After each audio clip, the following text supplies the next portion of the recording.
Ok, ngày nayខ្ញុំមានវីដេអូថ្មីមួយទៀតមកបង្ហាញទៅបងប្អូនទាំងគ្នាពីការប្លុកសរសរផ្ទះខ្មែរដោយសារតែមានបងប្អូនយើងខមមិនសួរខ្ញុំនៅតាម TikTok គាត់ខមមិនសួរខ្ញុំថាតើការប្លុកសរសរហ្នឹងគឺយើងប្លុកបែបម៉េចសំណួរនេះខ្ញុំអត់ដឹងថាគាត់ចង់សួរនឹងក្នុងន័យជាប្លង់ដេកឬមួយក៏ប្លង់ elevation ទេប៉ុន្តែខ្ញុំគិតថាប្លង់ដេកវាអត់ពាក់ព័ន្ធវាអត់ប្របាក់ប្លង់ទេខ្ញុំគិតថាគាត់សួរនេះផ្ដោតទៅលើប្លង់ elevation អញ្ចឹងចំពោះការគូប្លង់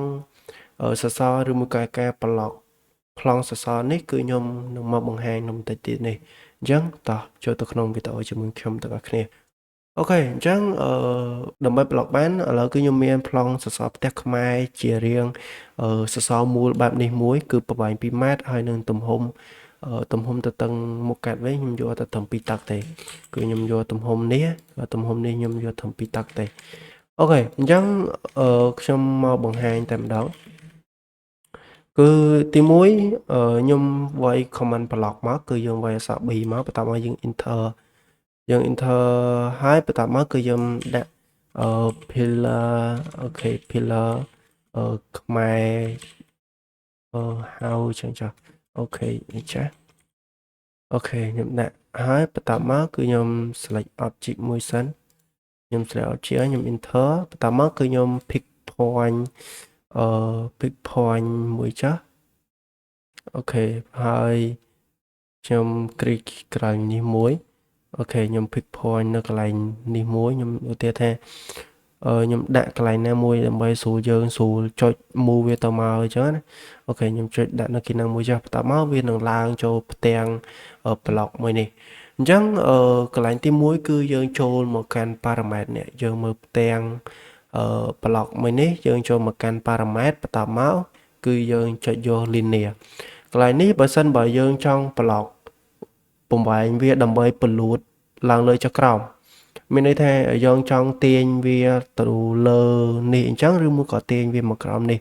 អញ្ចឹងបងប្អូនទាំងអស់គ្នាអាចធ្វើតាមខ្ញុំបានទី1ចុចនៅកន្លែងនេះមួយមកបន្តមកចុចមកកន្លែងនេះមួយទៀតមកអញ្ចឹងអ្នកទាំងអស់គ្នាចូលនៅកន្លែង parameter នេះហើយយក linear នេះយកមកចុចហើយដៅពីរចំណុចឲ្យចេញលក្ខណៈបែបនេះមកអញ្ចឹងបន្តមកទៀតអ្នកទាំងអស់គ្នាចូលមកកាន់ action នៅកន្លែង action នេះអ្នកទាំងអស់គ្នាមាន function ទាំងច្រើននៅកន្លែងនេះប៉ុន្តែគឺខ្ញុំនេះយើងយក streak នេះយកមកblock វាយើងមកចុចនៅលើវាមួយមកបន្តមកយើងមកចុចនៅលើនេះចុចលើនឹងមួយហើយវាចេញជាលក្ខណៈបែបមានសញ្ញាបូកហើយវា snap នៅកន្លែងហ្នឹងយើងចុចនៅកន្លែងហ្នឹងមួយទៀតមកអញ្ចឹងយើងចុចនៅកន្លែងហ្នឹងពីរដងហើយបន្តមកគឺយើង select ជាលក្ខណៈបែបនេះហើយបន្តមកគឺយើង select symbol ឬមួយក៏ line នៃ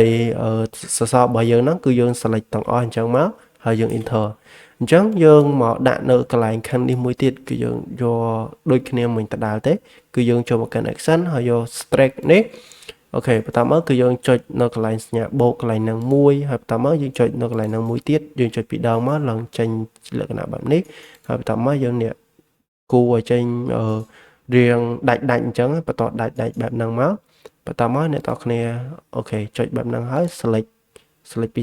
ស្ដាំទៅឆ្វេងមកហើយដើម្បី select យក object នឹងទាំងអស់អញ្ចឹងអ្នកទាំងគ្នា select បែបហ្នឹងហើយ enter អញ្ចឹងអ្នកទាំងគ្នា block ហើយបែបហ្នឹងហើយអ្នកទាំងគ្នាអាច close block edit ហ្នឹងមកហើយចុច save អញ្ចឹងនៅពេលដែលយើង block ហើយយើងនឹងឃើញមានបេតុងមួយនេះមួយដើម្បីយើង move សសរនឹងចុះមកចុះឡើងអញ្ចឹងណាហើយចំពោះបើសិនបើយើងត្រូវការប្លេតវាមានថាចង់បានប្រវែងវា1ម៉ែត្រថែមទៀតឥឡូវហ្នឹងប្រវែងវា2ម៉ែត្រហើយអញ្ចឹងបើសិនបើយើងចង់បាន1ម៉ែត្រថែមទៀតគឺយើង select តោងបែបហ្នឹងមកហើយវាយ1ម៉ែត្រទៅវាមកអូតូហើយអូខេមិនមកទៅ1ម៉ែត្រទេយើងចុចបែបហ្នឹងទៅវាយ3ម៉ែត្រអញ្ចឹងណាយើងចុចវាយបែបម៉ែត្រអីចឹងទៅវាឡើងទៅអូតូហើយអូខេហើយយើងអាចទាញវាចុះឡើងបានអញ្ចឹងទៅអូខេហើយបើសិនបើយើងចង់ copy យ៉ាងច្រើនទៀតខ្ញុំប្រើ CO ក៏បានប្រើ CV ក៏បានដែរអ្នកទាំងគ្នាអាច copy បន្តទៀតតាមអីដែលអ្នកទាំងគ្នាចង់បានទៅអូខេអញ្ចឹងវីដេអូរបស់ខ្ញុំនៅថ្ងៃនេះគឺខ្ញុំមានតែប៉ុណ្ណេះទេជួបគ្នាជាមួយខ្ញុំនៅវីដេអូក្រោយជាបន្តទៀត